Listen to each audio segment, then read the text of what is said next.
Hey guys, welcome to my newest review here on EdR Gaming, talking about Pokemon Gold.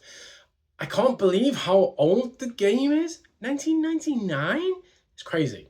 Like, it does show its age, but you have to kind of ignore that, I think. You have to accept that it's an older game, so there's limits, but we'll talk about that in a little bit, because it is a really good game, and I do love it. I think it includes my favorite Pokemon ever, which I think is Lugia. I genuinely think that is probably my favorite Pokemon.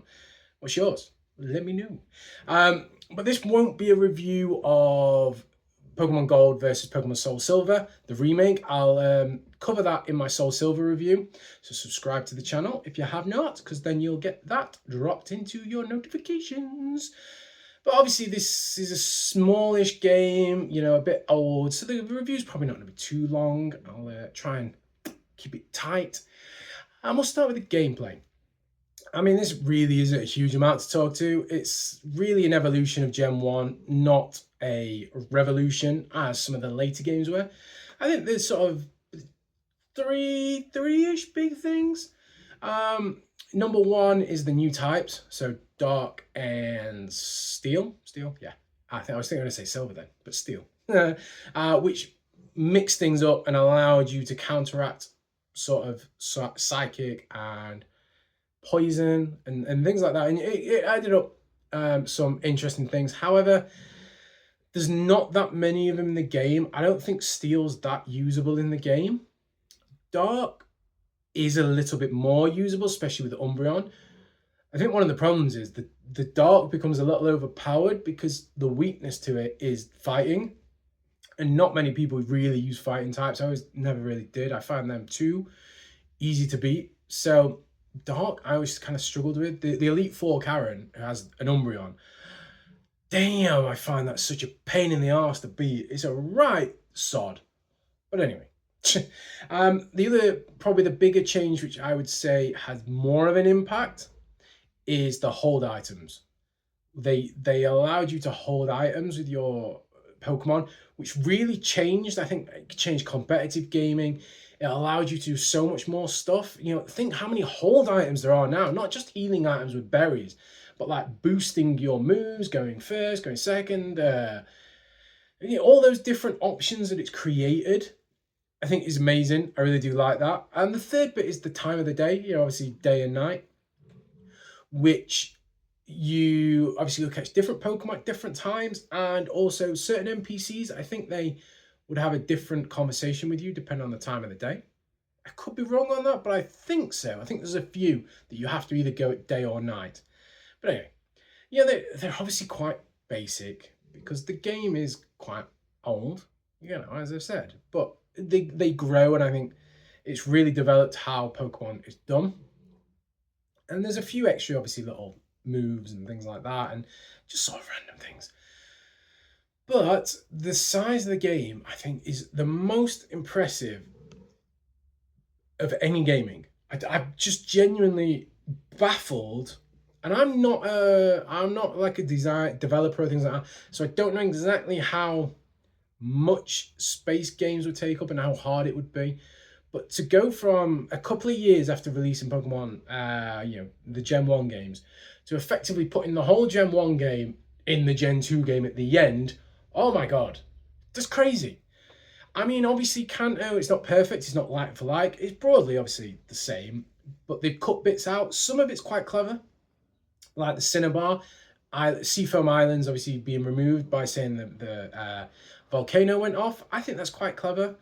Other things, you know, you don't need Team Rocket's headquarters or Sylph & Co. and things like that. So you kind of cut some stuff out, but there are issues with Kanto. There's not enough trainers to fight the gym leaders, really, to level you up. Again, it's because of the capacity, which is, what is going on with my hair? What is doing that? There we go, that's better. But yeah, then it's a struggle to grind because the wild Pokemon. Why? Who decided to put all the Pokemon in the Kanto region at basically the same level they were in the Gen 1 games? Why did they do that? So you're fighting level 2, 5, 10, 20 Pokemon, and you're like level 50 and you need to be level 50, 60.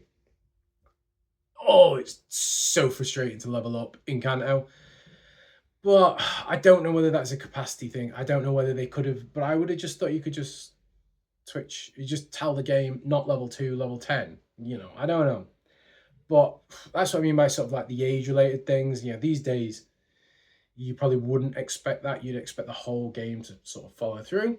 But anyway, the story. Now, Pokemon, not well known for a story, let's be honest. Not its strong suit most of the time. But this game, I feel like it started to try and have a storyline. It started to actually try a little bit more. You know, they have the return or the potential return of Team Rocket, and that kind of develops through the game a little bit. You know, like you see them, I think you come across them 3 times, and each time it kind of, you stopped us in that bit. Oh, and then you stopped us there. And then it's like, and then it comes out that Lake Rage isn't their plan. They've tricked you, and it's the radio tower, and you have to go there. And, you know, I think it's kind of a little bit of a story. It's, you know, it's not awful, but they reference, you know, their previous defeat and things like that. So it is kind of a little bit story, and it's just quite nice. It's just having that little element of the stakes being raised, and, you know, just makes you want to beat them in a way. You know, whereas in Gen 1, when it's Team Rocket's headquarters, and then, so you kind of just bump into them. There's no real sort of reason to get them. They don't really do anything. So yeah, I quite like it. I quite like it. So here we are, guys. Conclusion. I told you it'd be quick. You know, it's Pokemon Gold, isn't it? I do like the game. The review is, you know, is not going to be very long, so it's just not that big a game. And the big changes with the remake will be covered in that review, so I don't want to do it in there because I've not finished that one yet. Because that's quite a complex game, lots of things to do. This one is not, but it's likable, and I enjoyed going back to play it. I prefer Silver to Gold, but I played Pokemon Gold so that I could do Soul Silver for the remake game. That's just my preference. I like Lugia. I just think I never really liked Ho-Oh. I never connected with Ho-Oh, whereas I like Lugia. I think he's cool. But yeah, guys, thanks so much for watching this review, my little ramblings. Do let me know below which of the games you like. Which generation do you like of games? Let me know. Have you played the original? Have you just played the remakes? Do you like either? Let me know. Check out the Soul Silver review when that's out. And I'll see you soon, guys. Cheers.